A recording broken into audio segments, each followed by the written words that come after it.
Hey guys, Chris here, and I'm a Ukrainian Canadian. Today is August 8th, 2023, and let's get to the news happening in Ukraine, shall we? So, positive news, quick update. So, around the Kozachi Lageri area, which is on the left bank of the Kherson Oblast, there's some pro Russian channels today that have been raising alarms that they have lost contact with their forces around Kozachi Lageri, and it appears that the Ukrainians have launched an attack there to create and establish a bridgehead. And so this is really positive. As you can see, the Russians haven't really prioritized building a good defensive line here north of Oleshki and Antonivka. This is just a little bit north of Kherson city. And so this probably meant that the Ukrainians have utilized this weakness that the Russians have had here to attack and perhaps already cross the river and maybe even perhaps take control over the Kozachi Lageri village. So again, this doesn't mean that the Ukrainians now are on full scale, advancements in the left bank of Kherson. They still need to secure a large buffer zone in order to be able to transfer their forces from the right bank to the left bank. And that takes kind of a big buffer zone, at least between 10 to 20 kilometers, so they can feel safe and not, really at the mercy of Russian artillery. And it's not really easy to transfer such a large grouping of forces. So we'll see how things develop in the next couple of weeks. But I find that to be very positive. And the Ukrainians, yet again, are thinking outside of the box, are trying to find Russian weaknesses, as I've mentioned multiple times. That's the Ukrainian tactic. It's always finding Russian weaknesses, whether it be in north of Ukraine or in the south, in Kherson. The Ukrainians are always trying to find ways where they can penetrate weak Russian defenses. And I think this is a really good move so far. So I'll keep you guys updated here.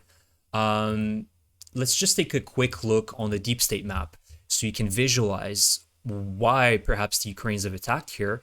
Is, as you can see, between Kozachi Lageri and Nova Kakhovka, there aren't that many defensive lines, and they are indicated by black lines on deep state. So you can see that this is where the Ukrainian forces have attacked the Russian positions here.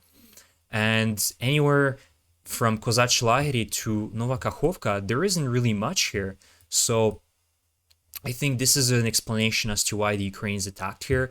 But again, holding this is one step. But if they want to transfer, as I've said, a lot of troops, they need to create a very large buffer zone that goes, kind of far away on the left bank. So that's going to take some time. This is the Oleshki Sand Park.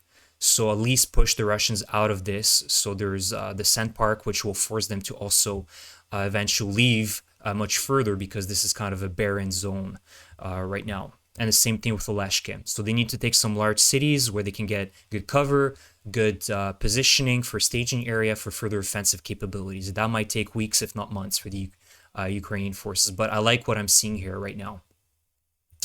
Let's go back to the main slides, because I have some other good news. So there's an unknown country that bought 50 Leopard 1s from a Belgian private company called OIP. And they have already shipped these Leopard 1s to Ukraine, which is really great. And so this country wants to remain anonymous, but this post believes that this may be the Netherlands that purchased them. So I don't know who did it. You guys can write in your comment in the comment section which country you think it was. But it wouldn't be surprising if it was the Netherlands. And so they're talking about 50 Leopard 1s, and also to keep in mind that these Leopard 1s have been repaired and they have been modernized a little bit. So this is good. And so also this private Belgian company has about 400 of these Leopard 1s in stock. So in the future, there could be some other willing buyers that could purchase them and transfer them to Ukraine, about 350 more of these Leopard 1s. And Ukraine can use them, right? They are old tanks. They're not as good as the Leopard 2s or the Abrams or the Challenger 2s, but they're still tanks. They're agile, and they're German quality tanks. So you can see that they're definitely better than any T-55s or T-54s or T-62s that the Russians are currently using right now. So Ukraine can use anything right now. So that's great, and it's better than nothing.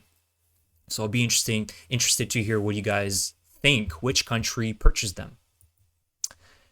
Now, this is a pro-Russian Telegram channel. His name is Colonel Shuvalov, and he's posted a very interesting comment about how Russian forces are embellishing their accomplishments.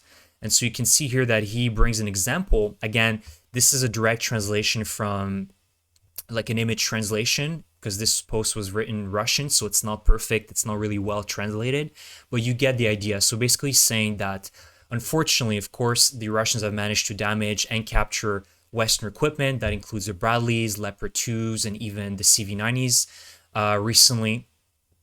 And so now, of course, they've captured them, but now they're embellishing their destruction rate of this Western equipment. So they capture this one Bradley, they take pictures, they take videos of how they did it, and then they recycle this Bradley for further claims that they've destroyed more Bradleys than they actually did.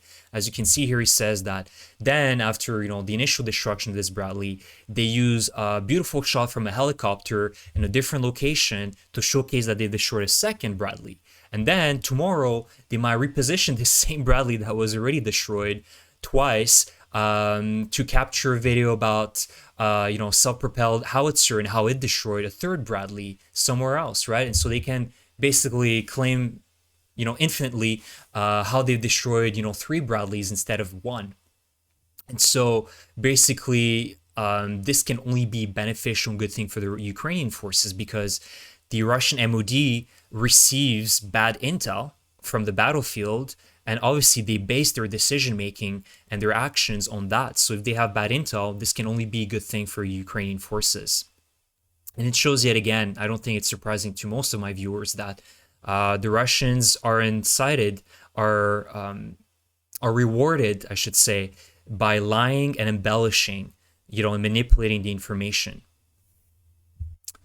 And last but not least, this is a good video reminder for all my viewers to remember that the Russians that have been brainwashed by Putin's propaganda and even the Soviet propaganda for decades will never change. Don't think that somehow tomorrow, if Ukraine was to win have a total victory against Russia, defeat the entire army, and it would be game over for Russia, that somehow the Russians would have a change of heart and they're going to be on Ukraine's side, and they're going to be very ashamed of themselves. Don't believe a single word of what they're saying.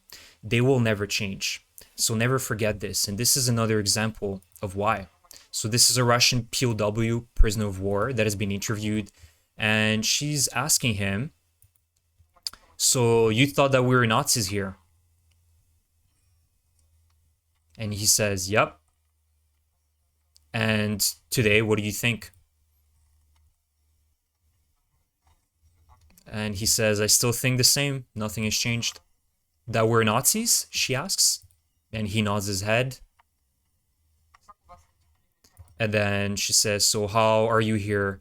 How are the conditions as a prisoner of war? Do you have good conditions? He says, yes, I'm treated well.